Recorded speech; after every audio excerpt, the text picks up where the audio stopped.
Assets in place. Let's go. Is our national security compromised? Without a question. We demand justice, and I need individual provided us with a list of Russian sources in the U.S. These are enemies of the state. Vindictive retribution. I don't know who you people are. That's who we are. Lioness Season 3 Episode 5 is about to break this show wide open, and nobody watching Sunday's episode is ready for what's coming. Joe is gone, taken, and the next chapter, titled The Idiot Army, is going to force every character we love to make a choice they can't take back. Where did they take her? What is Kyle willing to become to get her back? And is Caitlyn finally about to lose control of the very team she built? Let's break down everything that just happened and everything that's about to. To understand why Episode 5 is such a turning point, we have to go back to the gut punch we were left with. Joe's interrogation didn't stop. It escalated.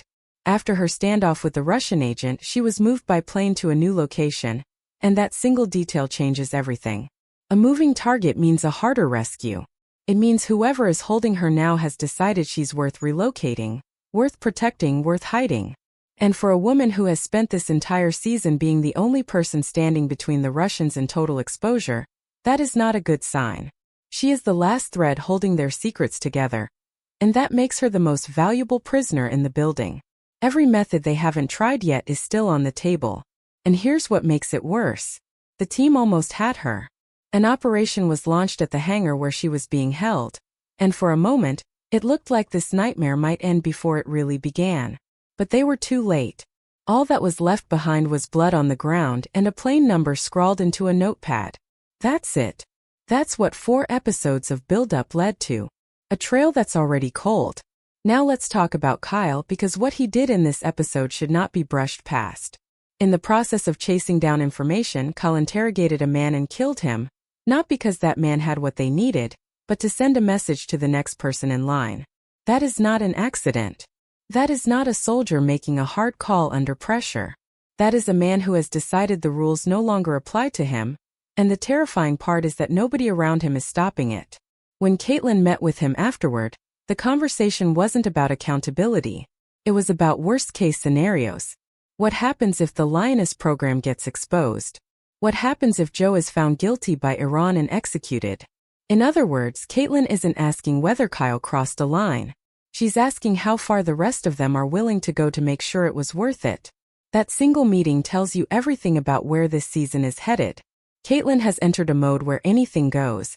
And that mindset is starting to bleed into every operation the team runs. We're watching them adopt the exact tactics the Russians use, meeting targets in social settings, building false trust, extracting information the same way the enemy does.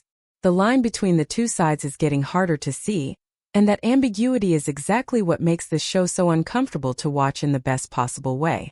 But the war isn't only happening on the ground. It's happening inside Neil's house. Joe, even while carrying the weight of this entire crisis, told Neil he needs to learn how to use a gun to protect himself and the kids. And Neil said no. He reminded her that he took an oath to save lives, not take them. That refusal matters. Neil has done nothing wrong here. He didn't choose this life, he didn't choose the danger that followed his family home, and yet he's the one being asked to change who he is because of decisions Joe made long before he ever signed up for this. And as if that weren't enough pressure, Caitlyn turned on him too, scolding him simply for refusing to accept that his wife might die. Think about that for a second. A man whose partner has just been kidnapped is being told by the person running the operation that he needs to prepare for the worst. Instead of being told, they will do everything possible to bring her home. At this point, it's hard not to wonder if Caitlyn cares more about protecting the Lioness program than she does about protecting the woman at the center of it. That's where Episode 4 left us. Broken trust, a missing operative, a team crossing moral lines faster than anyone can track, and a family caught in the crossfire of a war they never asked to be part of. And that's before we even get to what's waiting for all of them in the Idiot Army. Now that we know what's actually coming, the Idiot Army confirms something we've been circling around all episode. This isn't just about finding Joe anymore. According to the official synopsis for Episode 5, Joe leads the hunt as her team uncovers a hidden network operating through covert handlers, while Caitlyn and Westfield scramble to assess just how big of a threat they're actually dealing with. Read that again. Jo leads the hunt. That single detail is massive, and it raises the first real question we need to sit with. If Jo is leading an operation in this episode, does that mean she's already out of Russian custody? Or is this hunt happening in parallel, with the team racing against the clock while she's still being held somewhere we haven't seen yet? Either way, the stakes just jumped because a hidden network of covert handlers means this was never just about one Russian agent asking questions. There's an entire structure behind this, layers of people whose job is to stay invisible, and Jo's team is about to rip that structure into the open. Let's think about what a hidden network actually means in the world this show has built.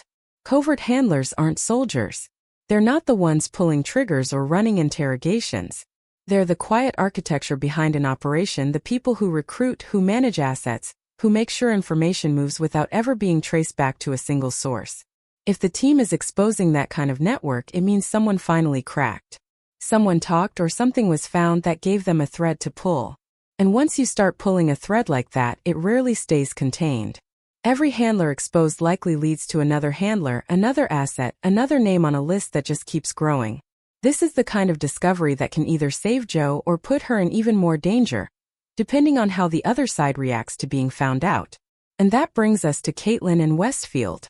The synopsis tells us they're hustling to assess the threat, which is a very different posture than the anything goes mentality we saw from Caitlyn in episode 4.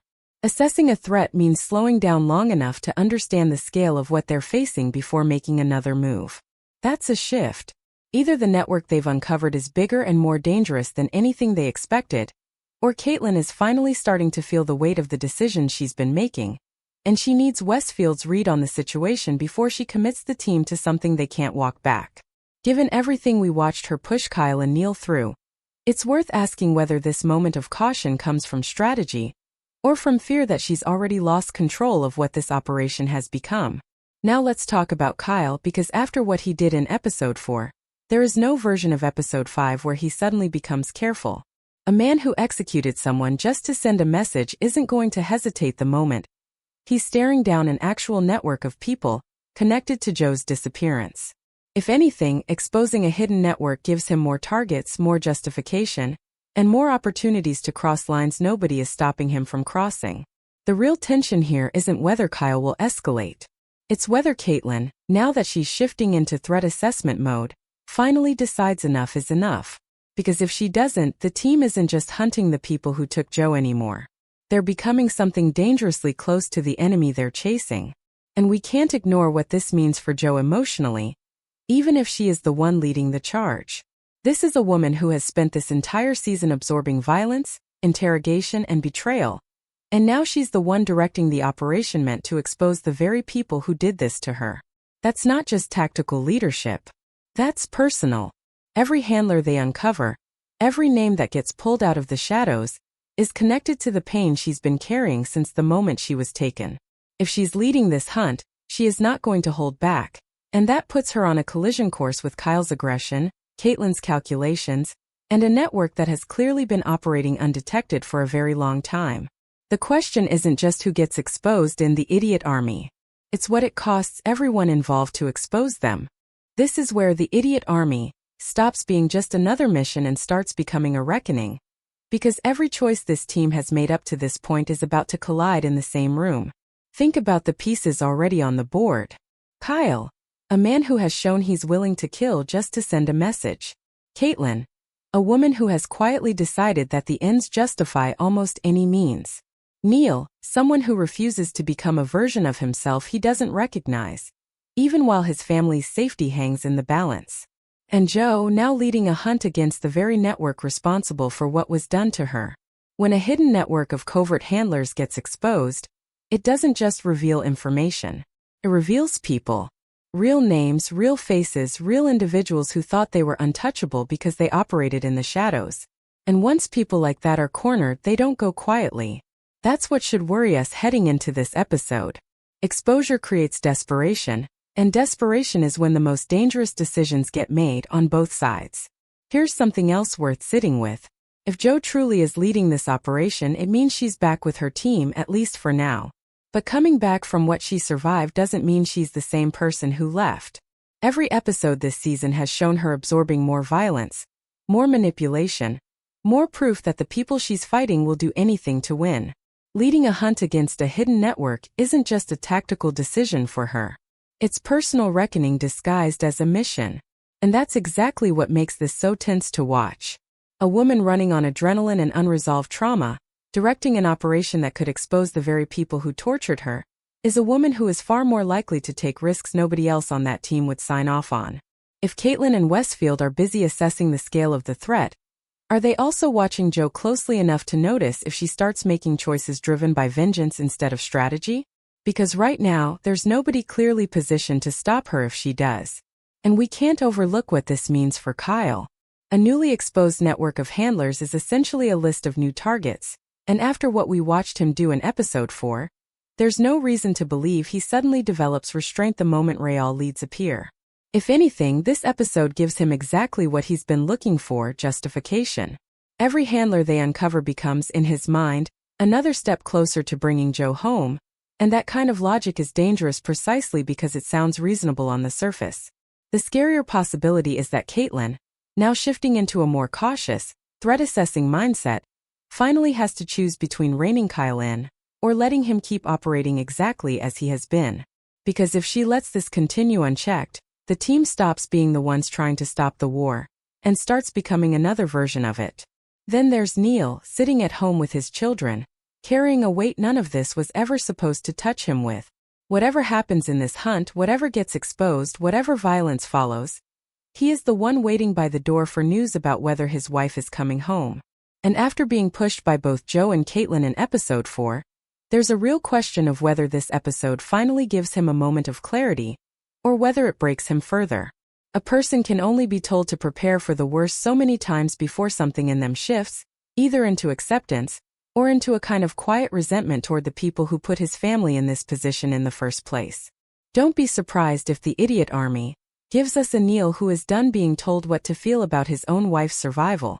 What makes this season genuinely special is that it refuses to give us a